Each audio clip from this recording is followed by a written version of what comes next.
René Manzaba es un hijo de la migración ecuatoriana que incursionó con éxito en la política de España. Fue un concejal del Ayuntamiento de Villalba, representando a Podemos. También formó parte de Alianza País, donde desempeñó cargos de responsabilidad. Hoy dialogamos con un invitado de lujo, René Manzaba. ¿Cuál es el escenario político ecuatoriano después de los años de Alianza País? Un diálogo a profundidad en latinaok.com.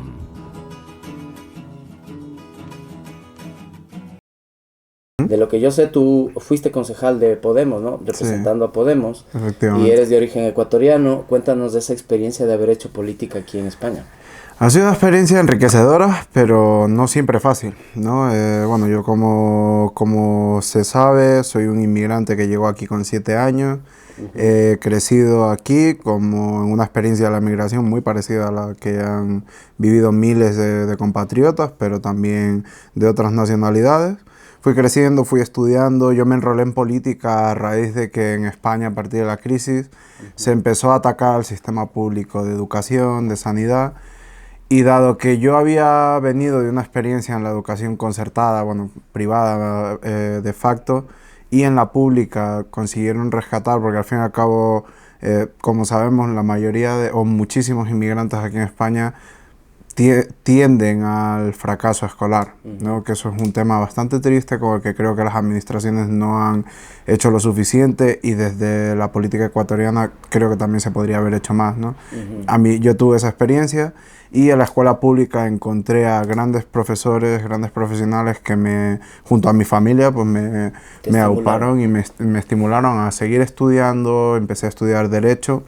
Y como te digo, ese tipo de vivencias, esa conciencia de que en lo público la mayoría de personas pueden encontrar un lugar en el que desarrollar su potencial, ¿no? Por igual, en igualdad de condiciones, pues me abocó a defender esos sistemas, y eso siempre ha estado ligado aquí en España, al menos, con una ideología más de izquierda, ¿no? Y bueno, aquí en España en la mayoría de sitios. Entonces esa fue mi experiencia. A partir de ahí empecé a conocer a gente que estaba en estas mismas luchas, y bueno, luego en 2014 se formó un proyecto político nuevo, que se llamaba Podemos en aquel entonces, y en mi ciudad pues, era un sueño para nosotros, porque veníamos de la nada. Había cierto caldo de cultivo, ¿no? que podía hacernos pensar que lo que proponíamos para el país, en la situación en la que se encontraba en ese momento, podía cuajar en la sociedad, pero no teníamos... ¿Y qué tal te vio los españoles te vieron? ¿Qué tal dijeron ver un ecuatoriano haciendo política acá? ¿Cómo te diste cuenta? Como te digo, al principio yo empecé en mi ciudad. Yo vivo en una ciudad de 65.000 habitantes, al noroeste de Madrid. Ahí empezamos 5 personas, lo que sería la organización municipal de Podemos, ¿no? Porque se empezaba a mover aquí, a formar. Y en principio con mis compañeros todo bien, personas muy tolerantes, muy abiertas de mente, pero la gente sí que es cierto que al resto, sobre todo de partidos que ya sabemos que aquí en España el conservadorismo también tiene en ciertos aspectos tiene un sesgo, no digo racista, pero sí clasista, ¿no? Bueno, el inmigrante tiene su lugar en la sociedad, por eso sí que les chocaba, ¿no? Era una persona que yo nunca me he arrugado. No digo que lo haya hecho mejor o peor que otras personas, pero creo que he defendido mis ideas sin ningún tipo de complejo. Por el Alianza País, por el Partido de Correa, porque también de lo que sabemos militaste ahí. Bueno, tuviste un papel importante ahí. Yo lo he visto siempre desde la distancia, es decir, veía Ecuador, veía los cambios que estaba sufriendo, y en principio los veía con buena cara, por decirlo de alguna manera, porque desde aquí, al fin y al cabo, hablas de las cifras macroeconómicas, ves cómo el país se supone que se va adaptando. Creo que, y aquí tengo que hacer un paréntesis, creo que cometemos un error, ¿no? Y es intentar ver la política latinoamericana con los ojos de Europa, o los ojos, una occidentalización, una americanización también de la política, que eso es un fenómeno global. Pero yo creo que también caí en ese error, ¿no? Porque vi que la política ecuatoriana de alguna u otra manera adoptaba ciertas dinámicas de fuera, y eso me parecía bien. ¿no? Creía que el país iba avanzando, que se iba encaminando más hacia una sociedad europeizada, que también... Un estado de bienestar. Sí.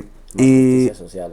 Y eso, pues yo creo que en un primer momento era la idea, pero por debajo se estaban dando situaciones en la sociedad, cambios que o bien no se daban, los ecuatorianos a o abrir que espacios se de daban de una diálogo manera... para intentar buscar una orientación, dejando de lado un poco esta política amigo-enemigo, Sí. de la que precisamente se hizo con el correísmo, ¿no? Porque habrá aquí también y reconocer, Sí.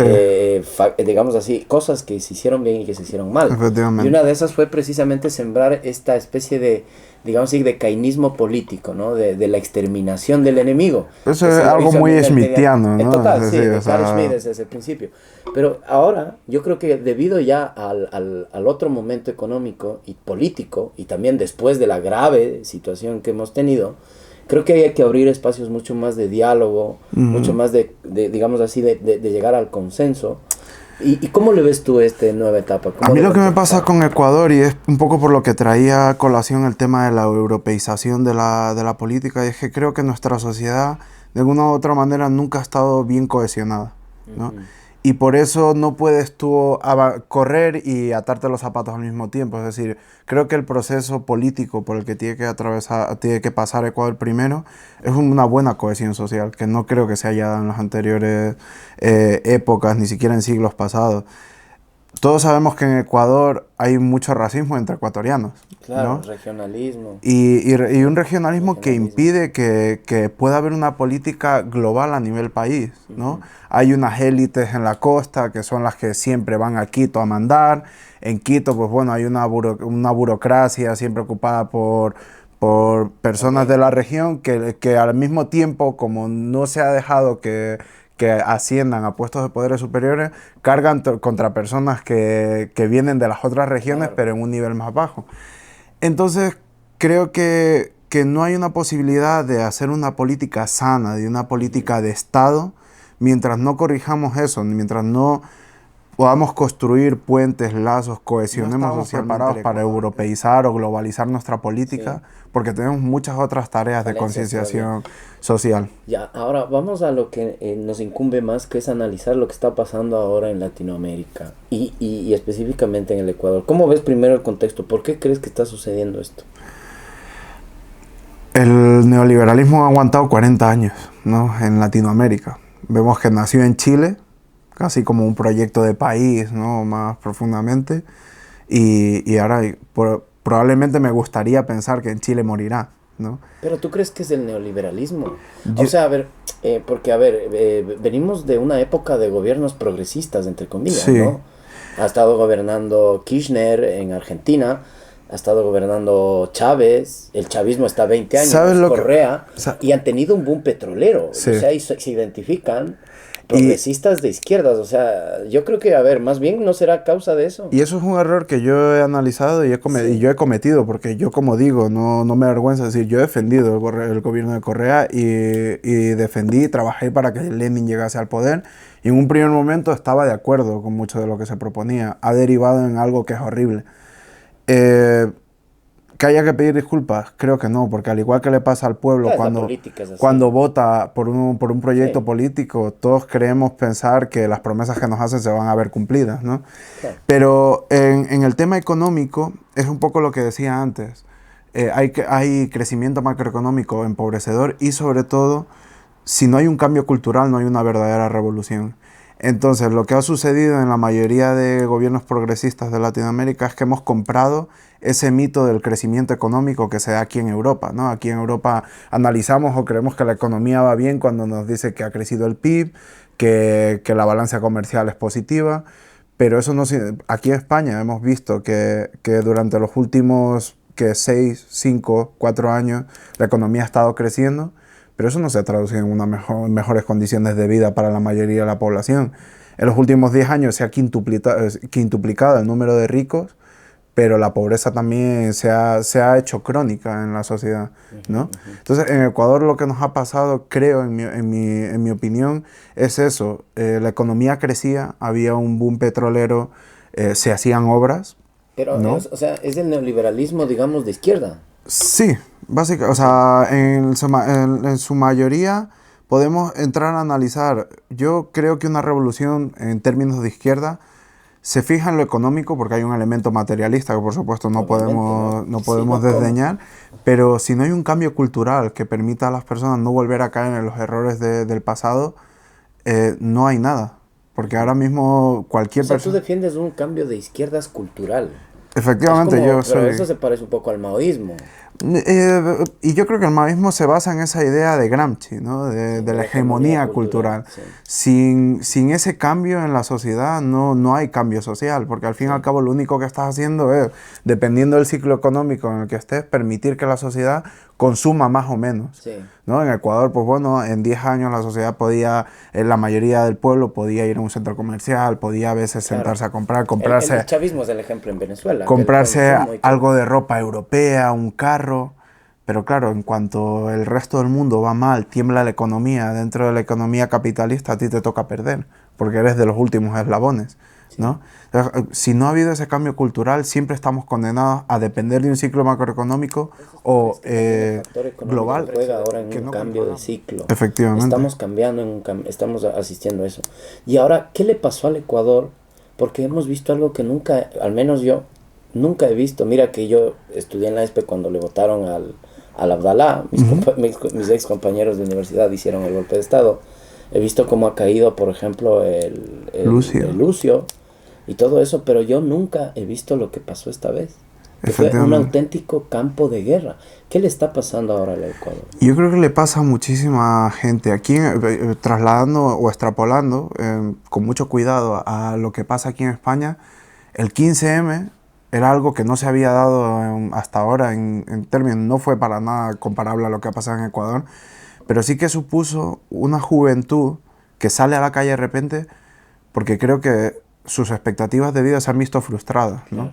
Este ciclo económico te ha vendido la proyección de que en tu vida, para considerarte exitoso, para considerarte feliz, tienes que tener una casa, un coche, un perrito, una piscina, una profesión, y de repente nos damos cuenta que probablemente no tengamos eso, ¿no? Tenemos que compartir casa, y en Ecuador pues ni siquiera, ¿no? Ni siquiera tengo la posibilidad de también lo que he visto en las películas, ¿no? Que el 15M es como una frustración ante la noticia que te acaban de decir que en verdad eres pobre, porque la burbuja inmobiliaria crea un espejismo, ¿no? De que España estaba en la Champions League y que después te das cuenta que no estabas en la Champions League. Y esa reacción social es como una especie de catarsis, ¿no? Que sale a gritar. ¿No crees que eso también nos pasa ahora? Sí. Que tuvimos la burbuja de las materias primas, el embale, digamos así, del estado de bienestar, de que éramos revolucionarios. Incluso, mira, yo me acuerdo cuando venía a Correa a veces y daba estas conferencias que le daban el honoris causa.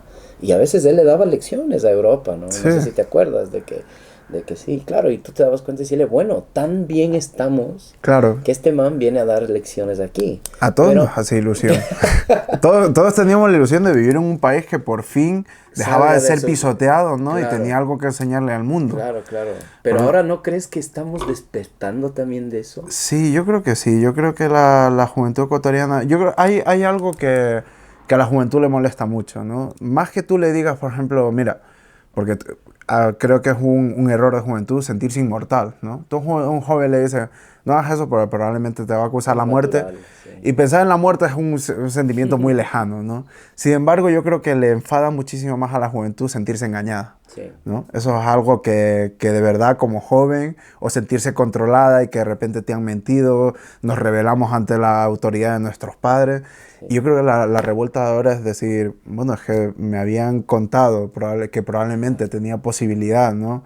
De haciendo lo que me pedían, votar a una persona, creer en un proyecto político, iba a poder tener unas condiciones de vida que ahora me di cuenta de que probablemente no tú has estado, conoces, digamos, el bicho por dentro. El 15M y después Podemos, ¿ya? El 15M fue, o sea, toda esta indignación, ¿no? Eran los indignados. Sí. Pero paulatinamente apareció ya ese mecanismo del poder, que es en el caso un partido político, ¿no? Y fue como pasmándole al 15M hasta meterle dentro de la estructura de poder, la estructura estatal. Sí. Entonces vemos que Pablo Iglesias es el más claro ejemplo, ¿no? ¿Te acuerdas que seguro le debiste haber conocido? Y cómo paulatinamente ha ido volviéndose él también a la casta. Sí. Y ahora ya es un diputado que está en la misma maquinaria, en el mismo statu quo. Y digamos que el aterrizar de la burbuja inmobiliaria fue sin descomponer el tejido social, sino que cogiendo esa indignación, dejando que la gente un poco destruya la Plaza de Sol, pero después no hubo ninguna ruptura y a la larga, fíjate que España se quedó anestesiada y se le metieron por debajo cosas como la Sareb, el rescate a la banca y todo eso. Pasa un poco. Y no quemó la ciudad. Efectivamente. Pasa. ¿Sabes? Yo estuve sentado, a mí me cogió con 17 años, sentarme en Sol con mis amigos, todo el tiempo que nos permitía los estudios, ¿no? Íbamos allí, protestábamos como cualquier otra persona, y supongo que a muchos jóvenes ecuatorianos les pasará. Hay aquí un problema, ¿no? Y es precisamente nosotros lo que pedíamos estando en Sol era un poco reclamar que nos habían estafado, ¿no? Claro. Que nos habían mentido, que los bancos nos habían estafado, que el gobierno nos había mentido, no íbamos a tener trabajo, el futuro parecía negro. Una juventud sin futuro. Claro, no teníamos una juventud sin futuro, pero ¿qué era el futuro para nosotros? Tener una casa, tener un coche, poder irte de vacaciones. En un país desarrollado. Efectivamente. Y yo creo que en Ecuador les está pasando un poco lo mismo a la juventud. Entonces, ¿qué va a pasar en Ecuador si no se tiene un debate sobre el tipo de nación que queremos, que lo que no tuvimos aquí? Pedíamos cosas materiales, pero realmente no llegamos a proponer o no llegamos a tener la fuerza suficiente para proponer un cambio en las estructuras de poder del país, ¿no? Una forma diferente de ejercer el poder político. Al fin y al cabo, sí, todos estábamos protestando por esto que decíamos, pero no hablaban, en su mayoría, la mayoría de personas no hablaban de un cambio profundo en lo que sería la estructura del Estado, ¿no? Que era lo necesario para ejercer otra forma de hacer política. La única reforma que se hizo a la Constitución a la larga fue la del déficit Proteger, fiscal. Sí. Y contra eso protestábamos, ¿no? Un domingo y punto. Protestábamos. Pero en lo demás, digamos que se absorbió el golpe de la burbuja, sí. Se asimiló. Y toda esta, digamos, y todos estos anticuerpos fueron combatidos y absorbidos por el sistema. Y tú puedes cambiar la Constitución 1000 veces y Sí. tener la Constitución más progresista del mundo. Pero si el Estado, o sea, si el sistema legislativo sigue siendo el mismo, si sigues mandando a las mismas personas al Parlamento, van a seguir haciendo el mismo tipo de leyes. El mismo método de elección, la lista de partidos. Y si no es la ley, es el reglamento, que ahí está la trampa, ¿no? Sí. La ley habla de los conceptos más grandes, pero ¿cómo se desarrolla la ley? Los reglamentos, las órdenes ministeriales, eso si lo hacen las mismas personas, al final te van a hacer la trampa por el otro lado. Claro, Entonces, si en Ecuador ahora mismo no hablamos de cómo ejercer otra manera el poder, vamos a volver a tener, bueno, ahora se habla de que puede volver Correa, ¿no? Sí. Lo cual a mí me parece terrible. Sí. ¿Por qué? Yo no quiero robarla, yo la consulta popular la apoyé porque no creo que ninguna persona deba estar más de 8 años en un mismo puesto, ¿no?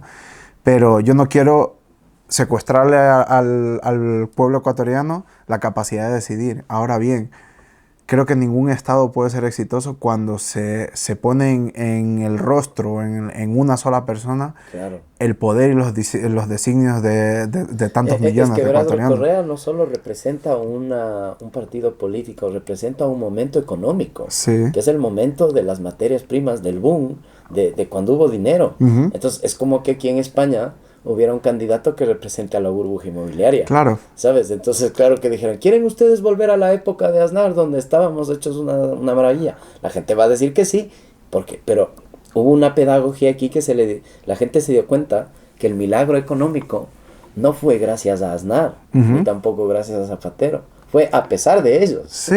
Era una cuestión más de Europa, de la finanza mundial. Del mundo. Sí, de Estados Unidos, de la Unión Europea.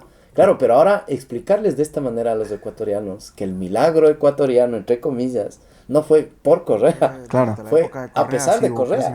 Miren, hay un dato, nuestra economía se reprimarializa, volvió a ser más dependiente del sector primario, ¿no?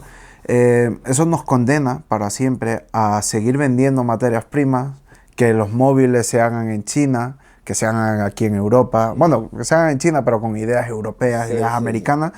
y nosotros siempre comprarlas, ¿no? Pero claro, en el momento en el que la economía tiemble un poco y no podamos vender, no podremos comprar, Claro. ¿no? Entonces siempre vamos a estar en ese eslabón dependiente. Por eso creo que el debate económico en Ecuador, el debate de qué tipo de sociedad queremos, no puede centrarse en el momento económico, ¿no? Sí. No, ahora... Pero hay algo que me parece a mí, y tú, bueno, hemos debatido muchas veces ahí en Hispan TV, pero yo creo que verás ahora, un estado no es una tienda de bar, ¿no? De barrio, ¿no? Un estado es una cosa muy grande. Entonces, cuando la gente dice, ¿por qué le echan la culpa a Correa si Correa ya se fue hace 2 años? Pero es que las decisiones, es por ejemplo la burbuja inmobiliaria, le estalló a Zapatero, Sí. pero es un conjunto de decisiones políticas que vienen dadas de antaño. La economía de un país y un estado es algo muy grande. Claro. En este caso, por ejemplo, fíjate cómo, es que esto es de Ripley, que es Correa con el proyecto político de Correa que le pone a Lenin en el poder. Efectivamente. Y fíjate, y ahora se crea digamos así, un discurso en el que Correa quiere aparecer como el opositor. El contrapeso. El a Lenin. contrapeso a él, Ajá. fíjate. Y a ver, ¿cómo haces la política ahí, verás? Porque esto no deja de ser, perdóname que te diga, pura demagogia. Sí. Porque así no puedes tomar decisiones. Si estás con una especie de avispero de demagogos, de irresponsables demagogos, ¿cómo puedes tomar decisiones? Claro, mira, mucha de la gente que defiende a Correa Sí. se dicen hiperrevolucionarios, se dicen a favor del pueblo. Yo no lo he visto a ninguno en las protestas. A ninguno. Más bien, ahora le felicitan por a la policía por haber protegido a la asamblea. Muchos otros aparecieron de repente cuando ya acabó todo el problema. Son personas que no están con el pueblo, ¿no? ¿Qué quiero decir con esto? Correa, tenemos que reconocer, y son datos económicos, están ahí. Ahora mismo la mitad de la producción petrolera, a pesar de que el petróleo es más alto, no nos corresponde. Entonces da igual que el petróleo esté más alto. Yo sé que eso es un tema que tú lo has expuesto mucho y lo hemos debatido, y yo he defendido la posición contraria. Sí. Pero claro, los datos están ahí, ¿no? Y va saliendo información, va saliendo esa orden ministerial incomprensible de que no podamos saber cómo se estaba negociando el petróleo, y lo vemos ahora. Entonces sí, se ha dado hace muchos años. Correa ha dicho defender la mayoría de intereses del pueblo, pero no se ha actuado en consecuencia. Claro. Porque ahora, después de todo lo que se ha hecho, se ve que mucha de su política, que en su momento reportó un edificio, un colegio, un hospital, ha derivado en que ahora mismo ese hospital no puede ser relleno de contenido, ¿no? Es decir, no hay para mantenerlo de dentro. Claro. Queda la estructura, queda el puente, queda la carretera, pero no hay para mantenerlo, no hay para tener personal bien cualificado, bien dotado de los insumos. Sí, los servicios no están bien dotados. Claro, el Estado ha crecido un montón. El Estado ha crecido, pero claro, ha crecido el esqueleto del Estado, pero los órganos están... El aparato productivo se quedó. Se quedó ahí, el ¿no? consumo, en la importación. Y eso es un problema, ¿no? Entonces, hay una política que es la de vender una promesa para satisfacer las necesidades momentáneas del pueblo, y eso es mentirle al pueblo. A veces hay que entrar a debatir, puede que no ganes, pero eso es la honestidad. Decirlo, claro. Es decir, Ecuador ahora mismo, ¿qué necesita? Crecimiento económico. Pues si tenemos el mismo crecimiento económico de ahora, probablemente en 10 años tengamos los mismos problemas. Ecuador creo que necesita repensarse a sí mismo, necesita un proyecto de país, ¿no? Pero un proyecto de país no basado en ser el mismo eslabón de la economía, pero atrayendo más inversión china, más inversión europea, más inversión americana, porque nos va a dejar en las mismas, ¿no? Necesitamos cambiar. Pero verás, hay algo que ya, sí, yo estoy de acuerdo que debemos abrir un proceso de reflexión profunda, pero ya la operatividad, por ejemplo, del déficit fiscal, porque, a ver, si te nombro ministro de Finanzas, tú poca filosofía, ¿eh? Sí.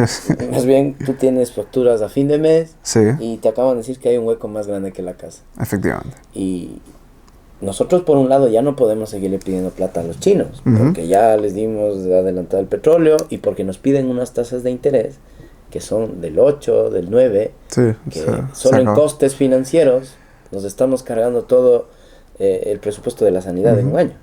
Entonces, ¿cómo ahora ir a pedir el dinero al Fondo Monetario que tan denostado fue? Porque a la larga eso es o ¿qué otra salida le ves tú?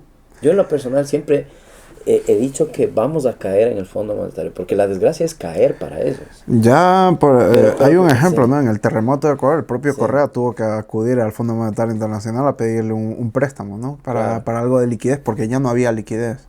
Claro. O sea, ya no es una cosa de sí, el Fondo Monetario Internacional es un enemigo. Yo como ecuatoriano estoy harto y me enfada muchísimo que cada vez venga esta gente con maletín de Washington y proponga cambios en el país que se Pero es traducen que también nosotros vamos a buscarlo. en el sufrimiento de un montón de personas. Claro, Pero es no que es un somos banco. pero claro, es que no somos nosotros, son las personas que ponemos en el poder, ¿no? Y mientras sigamos poniendo a esas mismas personas, si no es el Fondo Monetario Internacional, será China, será Europa, pero van a seguir yendo a nuestro país a llevarse lo poco o lo mucho que tengamos y a no dejarnos nada, ¿no? Por eso te digo, entonces, claro, esto es un debate como muy filosófico, a veces se aleja mucho de la realidad, porque mi abuelo me dice, ya, pero es que yo, fíjate, verás, yo tengo necesidades ahora, ¿no? ¿Y cómo me las van a resolver? Yo necesito que ahora mismo me hagan un camino ahí y eso genera una factura. Ya, pero René, verás, vamos a los hechos ya, verás. O sea, yo he sido digamos así, un radical anticorreísta. Sí. Y tú has sido correísta. Efectivamente. Y has militado en Alianza País, has dirigido la campaña. Y he de ellos defendido aquí, muchas y de lo las has defendido políticas. y hemos ahí. Fíjate ahora, tú estás diciéndome a mí que el problema fue de que no hemos elegido a quienes debimos haber elegido. Cuando esta vez sí fue eso. No es, pero no es un problema de caras, ¿no? Yeah. Y yo creo que eso es lo que yo he tenido. ¿Quién más antiimperialista, anticapitalista, antifondo monetario? Acuérdate cuando Correa le expulsó al Fondo Monetario del Ecuador. Lo que le hizo en Paraguay Claro, pero Fíjate. antiimperialista, pero en estos 10 años quienes más dinero han ganado son las multinacionales en Ecuador. Viene KFC y de repente la gente tiene unos dólares más para ir y dejárselo y comerse un pollo frito, que es lo que han visto en las películas, comprarse una camiseta de Zara, y creemos que eso nos hace mejores ciudadanos, que nos hace tener una posición mejor en el mundo, pero de repente eso se fuma, ¿no? Porque de repente dejas de tener posibilidad y a veces esa frustración te hace desear esos bienes, no los puedes tener y en cuanto tienes oportunidad saqueas.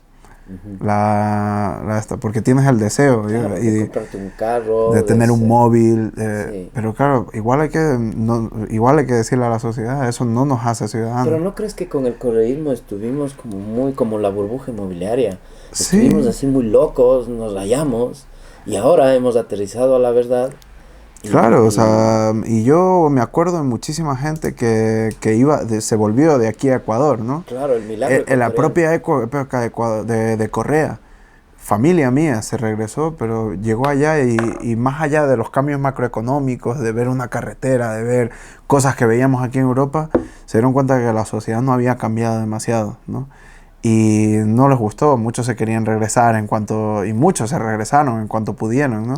Entonces por eso te digo, no es un problema de caras, porque hoy es Lenin, mañana será otra vez Correa, pero la sociedad en base va a seguir siendo la misma. Dependiendo del ciclo económico nos venderán que ahora somos mejores porque podemos comprar un poco más, pero el día de mañana, dentro de 10 años, volveremos a tener los mismos problemas, ¿no? Sabes que estoy súper interesado con lo que acabas de decir, porque yo creo que eres muy sensato, eres una persona que ha militado en el correísmo, pero no te has dejado llevar por, digamos así, por el dogmatismo cuasi religioso, que a veces te impide tener un debate. Yo es que soy muy fan de Albert Camus, ¿no? Hay religiones sin Dios. Exacto. Y muchas veces la política se convierte en una religión sin mira, Dios. que ya te digo, yo contigo me he enfrentado en debates, ¿eh? Hemos estado ahí, y yo a veces en los debates soy muy, muy pasional y tal, pero ahora lo interesante creo que hay que cambiar esa perspectiva, ¿no? Ese espíritu que decía schmittiano, ¿no? Sí. Y debemos buscar algo porque puede ser que estemos abriendo una caja de Pandora en el Ecuador. Sí. Y ahí es donde quiero entrar, René. Cuéntame, ¿qué proyección debe tener la izquierda de cara a este nuevo escenario? Ajá. Porque estamos hablando, verás, de que sea con el Fondo Monetario, o sea con los chinos, o sea con los marcianos, vamos a necesitar dinero. Sí. Y nadie te presta el dinero gratis, por guapo. Uh-huh. Siempre aquel persona que te da dinero te pide ciertas condiciones. Y no es que China no nos ha pedido en petróleo. Sí. Digamos, nos ha cobrado en género, ¿no? Sí. Ya. Se ha dicho también de que el Fondo Monetario hacía estos créditos atados, ¿no? Que pues los chinos igual Ellos nos han dejado el dinero, han dicho, pero yo construyo la hidroeléctrica. Sí, sí, y han traído hasta obreros chinos, carpas chinas y todo eso. O sea, no caigamos en esa demagogia. Ahora Ecuador enfrenta un escenario complejo. ¿Cuál es el camino que debe tomar la izquierda para solventar lo que todos queremos? Un estado de bienestar aceptable dentro de nuestras posibilidades. Exacto. Claro. A ver, yo creo, no hay cambio social sin una sociedad, ¿no? Y tenemos que construirlo todavía.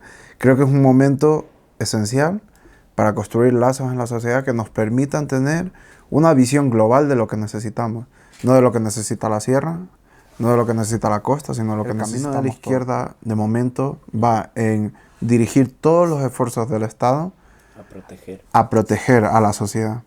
Y no a proteger a la sociedad con policía, no a proteger a la sociedad con el ejército, sino proteger a la sociedad con mejores médicos, proteger a la sociedad de enfermedades, proteger a la sociedad de esa dependencia que tenemos de que venga un ingeniero chino, un ingeniero europeo a construirnos las hidroeléctricas, ¿no?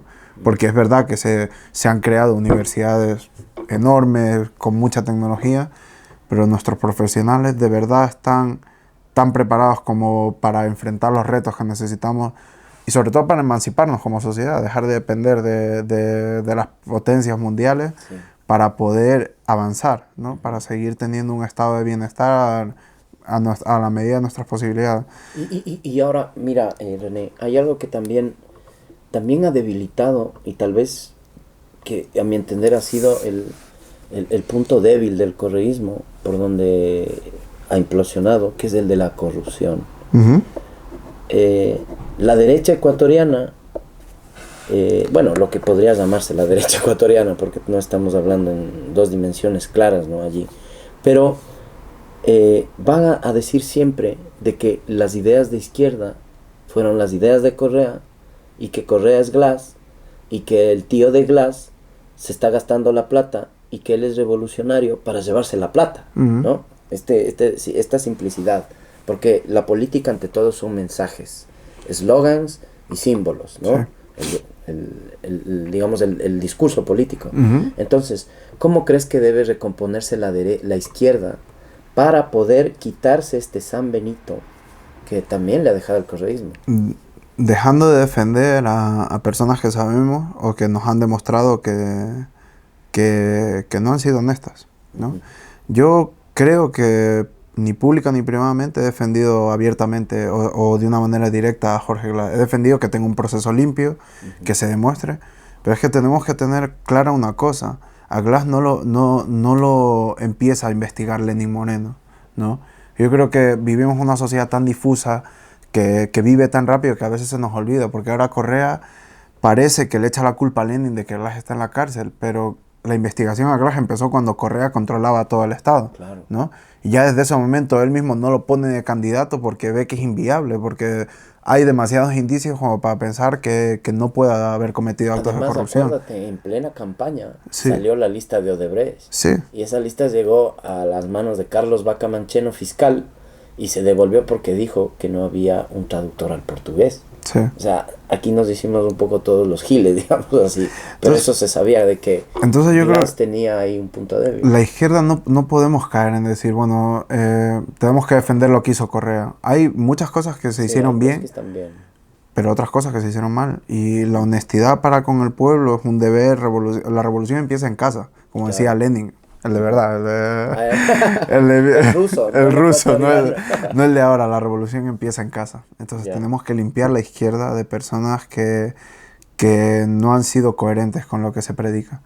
Primeros en el sacrificio, últimos en el beneficio, ¿no? Sí, vamos a hacer la crítica también al otro lado, porque también a veces, porque suena bien y tuvimos este ímpetu cheguevarista, anticapitalista y tal, también no nos dimos cuenta de que para que tengamos esos hospitales maravillosos en España o que Alemania tenga ese maravilloso sistema educativo, hay que tener dinero. Y hay que también casarse con el capitalismo, ¿no? Porque, a ver, vamos a poner el ejemplo claro, y en esto sabes que yo soy mucho más abierto porque no soy dogmático, de que en el Ecuador también tenemos que estar conscientes, los que defienden una posición de izquierda, de que no se puede ser radical. Sí, porque vivimos en un entorno dolarizados, país agroexportador, con unos países emergentes en el Asia que nos van a destinar a sacar petróleo y punto. Sí. Y que tenemos que también nosotros tomar medidas y competir. Ya. Competir, pero esa es la cuestión, claro. Si damos por hecho que el único objetivo o horizonte social es seguir viviendo en capitalismo, tenemos que competir dentro del capitalismo y tenemos que seguir desarrollándonos dentro del capitalismo, ¿no? Claro. La mayoría de estas reformas sociales que se dieron en Europa también se dieron porque al lado, en la propia Alemania, enfrente, tenían a la Unión Soviética. Sí. Hasta hace 30 años, ¿no? Sí, sí, sí. Entonces eso te obligaba también a decir, bueno, hay que invertir en la gente para que no crean que no se revolucionen, hay que calmar al pueblo. Eso se ha olvidado en estos años, ¿no? Sí. Y han sido los años de un crecimiento brutal, que en Europa ya no hay una necesidad, o sea, una prioridad de protección social, sino de cumplir objetivos de déficit, de que la economía crezca. Pero si la economía crece, como hemos dicho al principio, y eso significa empobrecer a la gente, ¿de qué nos sirve? ¿No? Y en Ecuador podemos tener eso. Seguimos compitiendo dentro del capitalismo, porque el capitalismo nos dice máximo beneficio al menor coste. Y si eso implica menos trabajadores, menos salarios, con tal de que la economía siga creciendo. Pero, por ejemplo, en este caso, en el Ecuador específico, sin moneda, ¿cómo podrías hacer política expansiva? Eso es lo que le pasó a España, ¿verdad? Sí. Demanda agregada, no pudo hacer nada. Ya, efectivamente. No tiene la moneda. Efectivamente, en un futuro utópico, que es el que yo soñaría, ¿no? Deberíamos abordar el debate de la moneda. De la política monetaria. Porque efectivamente no tenemos autonomía de construir ningún proyecto propio nuestro, un Ecuador. Pero al fin y al cabo, si hay un principio materialista, ¿no? De la economía, y tu economía está dolarizada, de facto dependes de lo que te digan de afuera. Es un mito, ¿no? La soberanía. Por eso te digo, da igual que venga Correa, da igual que siga Lenin, lo único que pueden hacer es ponerle tiritas. Son funcionarios a sus intereses, ¿no? Y como sus intereses, yo creo que van a poder seguir siendo cargos públicos, siendo funcionarios al correísmo, y su interés es seguir siendo un cargo público, son funcionarios al correísmo. En su momento también plantearon ser funcionarios a Lenin Moreno, ¿no? Ellos también hicieron campaña por Lenin. Claro. Ellos también dijeron que con Lenin iban a hacer todas las reformas que proponía en la asamblea, básicamente ese era el proyecto político. Claro. Entonces, claro, ahora algunos nos llaman traidores, ¿no? Porque de repente dijimos no estamos de acuerdo con muchas de las cosas que ha hecho Correa, alguien tiene que asumir responsabilidades. Ellos no lo hicieron así, siguieron. Pero también en su momento defendieron lo mismo. Claro, ¿no? todos bien. Y ahora de repente, pues, unos somos malos, los otros no. Pero esas personas creo que no están muy por la labor de defender los intereses de la mayoría de los migrantes. ¿Crees que tienen una deuda con los migrantes? Efectivamente, y yo creo que todos los que hemos estado en política podemos tenerla, ¿no? Sí. Culpabilidad, no lo sé, responsabilidad, mucha. Y yo asumo la parte que a mí me toca. ¿No? Yo he intentado ser honesto en la medida de lo posible. Creo que en su momento pensaba que era lo mejor que podía hacer. Si ahora alguien siente que se ha equivocado, está todo su derecho de decírmelo, de contraponer ideas, y creo que ellos también deberían hacer lo mismo.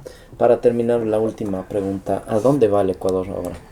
El Ecuador ahora creo que simplemente va a intentar volver al pasado y más inmediato, ¿no? Probablemente nadie se plantea a futuro las cosas, sino que creemos que todo tiempo pasado fue mejor, ¿no? Y todos creemos que lo mejor es volver a esa seguridad, a esa pequeña parcela de seguridad que teníamos hace unos años, en la cual quizás no estábamos del todo bien, pero teníamos la promesa de que en algún momento llegaríamos a estar mejor, ¿no? Y probablemente Ecuador se encamine a que el correísmo vuelva al poder. Creo que eso no soluciona nada desde mi punto de vista. Volveremos a tener los mismos problemas porque bien sea por ley natural o por ley electoral, en algún momento Correa no estará, ¿no?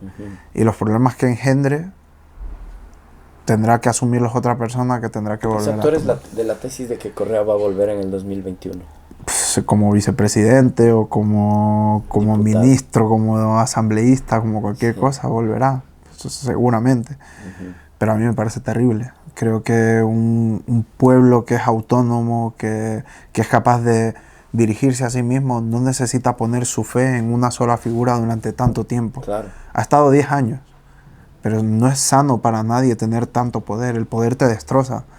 Por eso mandar obedeciendo es una premisa del zapatismo, ¿no? Es decir, bueno, yo estoy en un puesto en el que tengo que obedecerle y me voy. Y me voy cuando ustedes me lo manden, porque ese es el mandato. Ustedes ahora me mandan quedarme.